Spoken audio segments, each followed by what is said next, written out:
Apa ni? Apa ni? Balut dia punya helmet dulu guys. Pusing lagi satu. Lagi dia secure lah. Allah. Lagi dia tebal sikit. Tak adalah calak. Balut pula.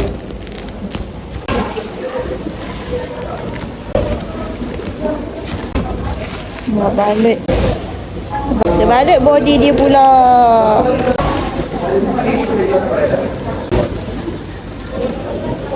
Oh, dia nak hantar ke Kedah. Tapi dia pilih nombor plate Perak lah korang. Dia mesti orang Perak. Tapi dia kerja kat Kedah. Kan? Balut sampai bawah tau korang. Nanti dah masuk lori. Banyak motor. Takut salah-salah pula dengan motor yang lain. Janganlah balut tayar dia. Kalau balut tayar dia macam mana motor ni nak bergerak kan. Last bagi tebal sikit. Dah siap.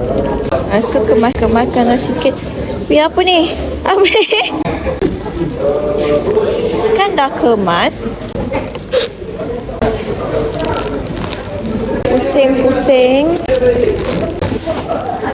pula belah sini. Itu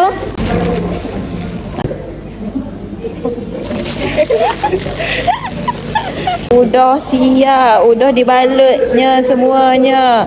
Thank you korang. Bye. Jumpa next video. Love.